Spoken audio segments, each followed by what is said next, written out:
조갑제 TV 시청자 여러분, 어제 하와이 호놀룰루에서 해리스 미국 태평양 지역 사령관 전역식이 있었습니다. 이 해리스 미국 태평양 지역 사령관은 해군 제독인데 7월쯤 되면은 주한 미국 대사로 올 사람입니다. 그런데 이 사람이 어제 전역식을 하면서 연설을 했는데 이 연설이 화제가 되고 있습니다.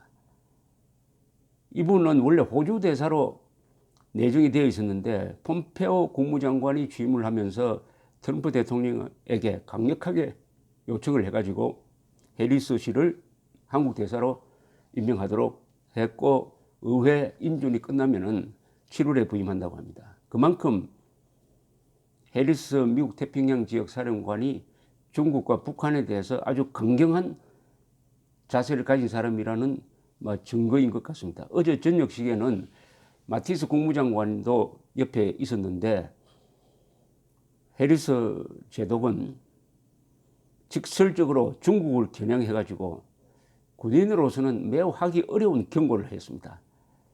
군인들이 정치적 발언을 하는 것은 매우 제한적으로 해야 되는데 아마 전역하는 마당에 그동안 가슴에 담아두었던 이야기를 털어놓은 듯합니다. 요약하면 이런 이야기를 했습니다. 북한이 태평양 지역의 가장 긴급한 위협이지만은 장기적으로는 중국이 드러내고 있는 패권 국가의 꿈이 미국에 대한 가장 큰 도전이다. 러시아도 인도양 태평양 지역의 회방꾼으로 등장하고 있다. 스포일러라는 표현을 썼습니다. 이 지역은 억압과 자유의 질서가 서로 충돌하는 지정학적 대결장이 되고 있다. 강대국의 대결 구도로 돌아가고 있다. 역사의 변곡점이다. 자유와 정의가 저울 때에 올라있다. 아주 비장한 연설입니다. 요약하면은 중국의 급부상, 북한의 핵무장, 러시아의 침략주의적 외교 정책이 태평양 지역에서 전개된다. 그러니까 옛날 냉전 시대로 다시 돌아간 듯 억압과 자유, 억압의 대륙 세계와 자유의 해양 세력이 여기서 부딪히고 있다. 이렇게 정리를 했습니다. 크게 그림을 그렸네요. 이에 대해서 중국 외교부 화충잉 대변인은 이렇게 반박했습니다. 패권에 집착하는 미국이 다른 나라가 그것을 훔치려 하지 않을까 걱정하는 듯한데 이런 도둑이야라고 소리치는 격이다. 이렇게 이야기했습니다. 이 대변인은 태평양 지역에 배치된 미 해군 병력은 중국을 포함한 다른 모든 연안국을 합친 것보다도 강력하다. 중국이 남중국해로 진출하는 목적은 자위적인 목적이다. 라고 덧붙였습니다. 이 해리스 사령관은 3년간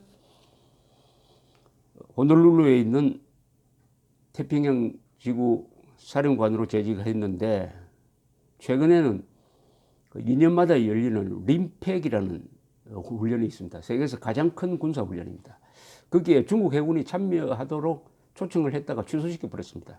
그 이유는 중국이 폭격기를 인공섬, 남중국해에 지은 인공섬에 착륙시킨 것을 문제 삼아 가지고 훈련 참여를 요청했다가 취소한 적이 있습니다. 그동안 태평양 지구 사령부 이렇게 불렸는데 이번에 인도 파시픽 이렇게 말을 바꿨네요. 인도 태평양 사령부 이렇게 바꿨습니다. 이 뜻은 인도양 태평양을 관할한다는 뜻인데 이 말은 인도 태평양에 걸쳐 있는 친미 국가들, 중요한 나라가 인도, 그리고 대만, 한국, 일본, 필리핀, 호주, 그 중에 핵심을 친다면 일본, 한국, 호주, 그리고 인도, 잠재적으로는 베트남, 월남이죠. 이들을 다 연결해가지고 중국이 바다로 진출하는 것을 견제한다. 중국이 남중국해의 통상 자유를 위협하는 것을 견제한다 하는 포석을 담은 명칭 변경으로 보입니다. 인도 태평양 사령부입니다. 이 연설에 이어서 오늘 미국의 합참 국장인 케네스 맥켄지 중장이 기자들의 질문에 지금 중국이 남중국해에 짓고 있는 불법으로 봅니다. 이 인공섬 이미 지었죠. 인공섬. 이 인공섬은 미국이 인정을 하지 않습니다. 그걸 섬으로 인정하지 않고 그게 영토가 된다면은 12해리 영해가 적용돼야 되는데 그것도 무시해버립니다. 이 인공섬을 폭파할 능력이 충분히 있다. 미군은 인공섬을 폭파할 능력이 충분히 있다 하는 아주 위협적인 발언도 했습니다. 북한 핵 문제를 포함한 그리고 미국과 중국의 무역 전쟁 그리고 러시아가 어제 북핵 문제에 대한 김정은 지지를 선언하면서 제재를 풀어야 된다라고 끼어드는 이런 모든 종합적인 상황으로 봐가지고 이제 태평양 인도양 지역에서 본격적으로 대륙 문화권과 대륙의 뭐라 그럴까요? 전체주의적 세력과 미국을 중심으로 한 해양의 자유 세력 사이에 대결이 심화되고 있다는 것을 잘 보여주고 있습니다. 여기에 이런 변곡점에서 문재인 정부는 대한민국을 어디에 세울 거냐, 어디에 줄을 세울 거냐 하는데 심각한 고민을 해야 될 것입니다. 그 답은 명백합니다.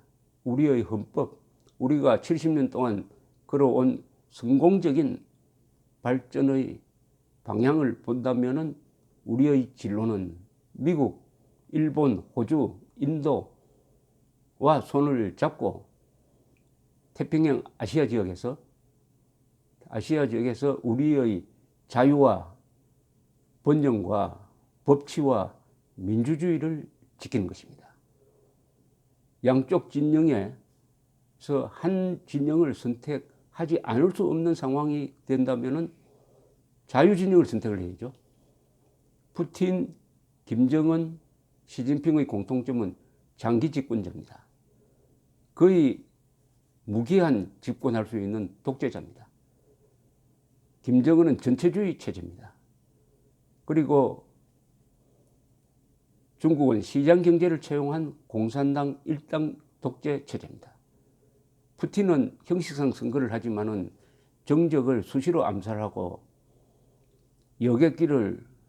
네덜란드 말레이시아 여객군요. 말레이시아 여객기를 우크라이나 상공에서 격추시켜 놓고도 지금까지 그 사실조차 인정하지 않는 이런 나라입니다. 이런 나라와 대한민국이 친구가 된다?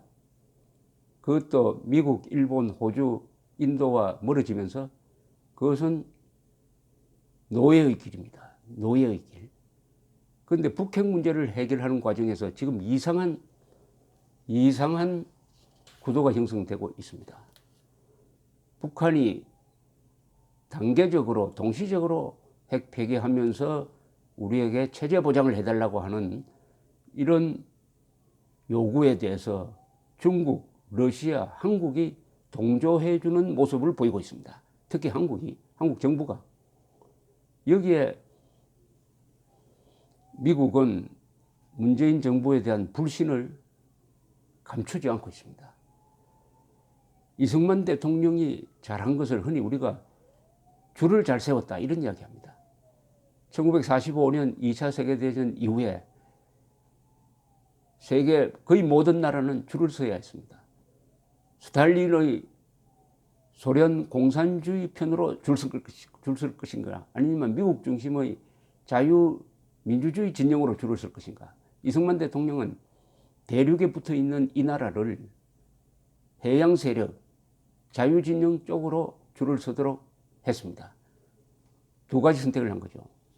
사회주의 독재가 아니라 자유민주주의 체제로 국가를 만들다는 선택을 하고 친미 노선, 나중에는 한미동맹을 기초로 한 국방 외교 노선을 창립한 것입니다. 지금 대한민국은 이승만 노선입니다. 이승만 노선입니다. 김일성은 선택을 대륙적으로 했습니다. 결국 역사는 김일성은 줄을 잘못 썼고 이승만은 줄을 잘 썼다는 평가를 하게 될 것입니다. 그 결과가 남북한의 이런 어마어마한 격차로 나와 있습니다. 그런데 문재인 세력은 그 이념이 자유민주적이지 않고 사회주의적, 계급투쟁론적 성향을 가지고 있으니까 그 방향에 맞춰가지고 국가의 진로를 바꾸고 국가 정치 체제를 바꾸려는 시도를 지금 보이고 있습니다. 잘 썼던 줄을 바꾸는 거죠. 줄을 바꾸는 거죠. 줄을 바꾸었을 때가 위험합니다. 노선 변경을 할 때가 사고가 많이 납니다. 문재인 대통령의 노선 변경을 승객들이 저지해야 합니다. 감사합니다.